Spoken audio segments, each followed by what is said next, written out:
देवियों और सज्जनों, जगदीश सोशल मीडिया नेटवर्क में आप सभी का दिल से स्वागत।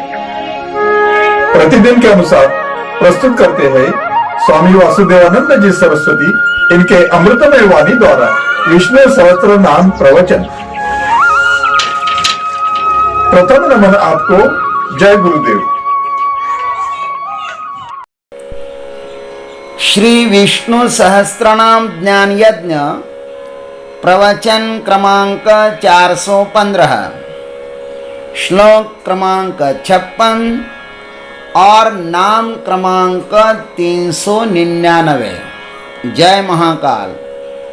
आज 3 जुलाई 2021 है और अपने महामृत्युंजय महायज्ञ की पूर्णाहुति के ठीक 223 दिन शेष है।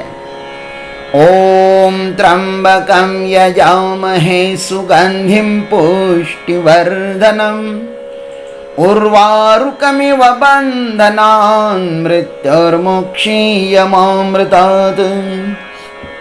सदाशिवसमारम्भान् शङ्कराचार्यमध्यमाम् अस्मदाचार्यपर्यन्तां वन्दे गुरुपरम्पराम्।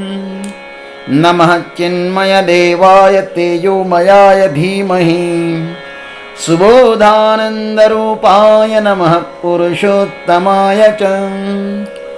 शान्ताकारं भुजगशयनं पद्मनाभं सुरेशं विश्वाधारं गगनसदृशं मेघवर्णं शुभांगं लक्ष्मीकान्तं कमलनयनं योगिभिर्ध्यानगम्यं वन्दे विष्णुं भवभयहरं सर्वलोकैकनाथं। रामो विरामो विरजो मार्गो नेयो नयो नयः वीरः शक्तिमतां श्रेष्ठो धर्मो धर्मविदोत्तमः। ओम नयाय नमः। ओम तत्सत।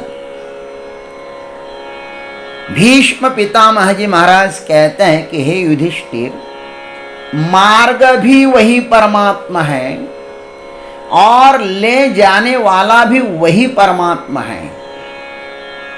यह कहने के अनंतर अब कहते कि नय, अर्थात जहाँ पर जाना है वह गंतव्य भी वही परमात्मा है। नय का अर्थ है ले जाने वाला। भाष्यकार नय का अर्थ करते हैं नयति इति नयः नेता, मार्गो नेयो नय इति त्रिरूपः परिकल्प्यते। जो ले जाता है वह सम्यक ज्ञान रूप नेता नय कहलाता है। इस प्रकार मार्ग, न्याय और नय, इन 3 रूपों में भगवान की कल्पना की जाती है। गंता, गमन और गंतव्य वही है। भगवान का एक एक नाम बड़ा ही प्यारा है। भगवान इतने अकारण करुणा वरुणालय है कि वे भक्तों को करने के लिए कुछ छोड़ते ही नहीं है। एक बार भगवान के हो जाओ, फिर देखो भगवान उसका सब भार उठा लेते हैं। उन्होंने तो भाई घोषणा ही की है, सकृदेव प्रपन्नाय तवास्मि इति याचते अभयं सर्वभूतेभ्यः ददामि तत् व्रतं मम। भगवान अपने प्रपन्न भक्तों को अभय रूपी वरदान ही देते हैं। प्रभु को पता है कि यह मेरा भक्त मुझे इस संसार में कहां कहां ढूंढेगा, अतः वे ही भक्त के लिए मार्ग भी बन जाते हैं। वे ही हाथ पकड़कर उस मार्ग से ले चलते हैं और सुरक्षित स्थान पर रख देते हैं। प्रपत्ति में और शरणागति में यही थोड़ा अंतर है। प्रपत्ति में भगवान पर भक्त का भार होता है, भगवान जो करें वह करें, भक्त पूर्णतः समर्पित होता है। और शरणागति में भक्त पर भगवान का भार होता है, भक्त के ऊपर निर्भर है भगवान को पकड़ना या ना पकड़ना। प्रपत्ति में समर्पण होता है और शरणागति में थोड़ा स्वाभिमान होता है कि मैं भगवान की भक्ति कर रहा हूं, इस प्रकार का स्वाभिमान होता है। प्रपत्ति में भगवान भक्त को पकड़ते हैं और शरणागति में भक्त भगवान को पकड़ता है। मेरे गुरुजी कहते थे कि प्रपत्ति बिल्ली की तरह होती है, जैसे बिल्ली अपने बच्चों को बहुत ही सुरक्षित रखती है, वैसे ही भगवान अपने भक्तों को सुरक्षित रखते हैं। बिल्ली कहते हैं ना कि जहां पर बच्चे देते हैं ना, वहां पे जहां पे रहती है ना, वहां पे बच्चे नहीं देती वो प्रायः, और देती भी है तो उसको 7 घरों में घुमा देती हैं, और जब वे बच्चे बड़े हो जाते तो फिर दोबारा उस घर में आ जाती हैं। क्यों? क्योंकि उसको लगता है कि मेरे बच्चे जब यहाँ पे रहेंगे तो अति परिचय आप अवज्ञा, कभी ये मेरे बच्चे का गला न घोट ले ज्यादा प्यार में, इसलिए वो बदलते रहते हैं। तो प्रपत्ति जो होती है वह बिल्ली के बच्चों की तरह होती है, और शरणागति जो होती है सो बंदर के बच्चे की तरह होती है। जैसे बंदर अपनी मां को पकड़ के रखता है, वैसे भक्त भी भगवान को पकड़ के रखता है। इसलिए कहते हैं कि प्रपत्ति में भगवान पर भक्त की जिम्मेवारी होती है और शरणागति में भक्त पर भगवान की जिम्मेवारी होती है। भक्त पकड़े तो ठीक, न पकड़े तो भगवान उसको छोड़ देते हैं। शरणागति में पकड़ना हो तो पकड़ लो और छोड़ना हो तो छोड़ दो, तुम्हारी मर्जी, भगवान ऐसा कहते हैं। नए परमात्मा अपने भक्तों को सुरक्षित स्थान पर रखते हैं महाराज। वह अपने भक्तों को 6 प्रकार की मुक्ति में उनमें से कोई भी मुक्ति दे देते। सालोक्य, सामीप्य, सारूप्य, सायुज्य, जीवन मुक्ति और विदेह मुक्ति। भगवान कर्तुम अकर्तुम और अन्यथा कर्तुम, परमात्मा के लिए सब शक्य है, वह उनकी मर्जी है, वे अपने भक्तों को कैसे रखें और कहां पे रखें। प्रपत्ति में बहुत ही शक्ति होती है, आप छोड़ दो भगवान के ऊपर, भगवान की मर्जी, अर्जी हमारी मर्जी तुम्हारी।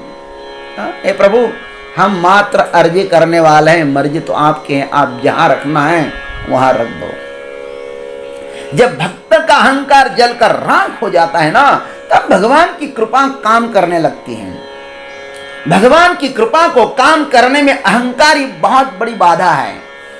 अहंकार का विसर्जन होते ही नए का नेतृत्व काम करने लगता है। अहंकार का विसर्जन होते ही नए परमात्मा का नेतृत्व काम करने लगता है। नेता का अर्थ ही नेतृत्व है। भगवान को अपना नेता बनाने से ही भक्त के लिए मोक्ष के द्वार खुल जाते हैं। अर्जुन ने भगवान को अपना नेता बनाया था, अतः उसके लिए मोक्ष के द्वार खुल गए। अर्जुन के मोह का क्षय हुआ। अर्जुन ने स्वयं कहा है, नष्टो मोह स्मृतिर्लब्धा त्वत्प्रसादान मयाच्युत। हे प्रभु, आपके प्रसाद से मेरा मोह नष्ट हो गया और मुझको मेरा स्मरण हो गया कि मैं असल में कौन हूं। मोह का क्षय होना ही तो मोक्ष है ना। मोक्ष के विषय में श्रुति ने कहा है, मोक्ष इति च नित्यानित्य वस्तु विचारात अनित्य संसार सुख दुख विषय समस्त क्षेत्र ममता बंध क्षयो मोक्ष। निरालंबोपनिषद में 29वीं श्रुति है। मोक्ष यह है, नित्य और अनित्य वस्तु के विचार द्वारा अनित्य संसार के सुखों और दुखों के सभी क्षेत्रों में से ममत्व के बंधन का क्षय कर देना ही तो मोक्ष है। इस मोक्ष को वही पा सकता है जो भगवान को अपना नए माने नेता बना सकता है। मोह का क्षय ही मोक्ष है, जो गीता जी को सुनने के बाद अर्जुन को प्राप्त हुआ और भागवत जी को सुनकर परीक्षित जी को प्राप्त हुआ, और हम विष्णु सहस्त्र नाम उसी भाव से सुनेंगे ना, तो हमें भी वो मोक्ष प्राप्त होगा। मुखी नाम हाथी मोक्ष, ऐसी साक्ष्य बहुतांची। तुकाराम बाबा कहते हैं मुख से नाम लो और मोक्ष प्राप्त कर लो। ये तो हमारे ऊपर निर्भर है कि हम किस भावना से भगवान की भक्ति करते हैं, किस भावना से भगवान की उपासना करते हैं। मोक्ष तो आपको मिल सकता है यदि आपके भीतर परमात्मा के प्रति दृढ़ विश्वास और श्रद्धा हो तो। नए परमात्मा भगवान को, ये नए परमात्मा भक्त को अपने परम धाम ले जा सकता है। कितना सुंदर है भगवान का नाम। नए की उपासना करो। ओम तत्सत। जय गुरुदेव, जय जगदीश्वर, जय जय महाकाल। अभी आप सुन रहे थे स्वामी वासुदेवानंद जी सरस्वती इनके अमृतमय वाणी द्वारा विष्णु सहस्त्र नाम ज्ञान यज्ञ प्रवचन का अगला भाग लेकर कल सुबह फिर उपस्थित होंगे। हरिओम।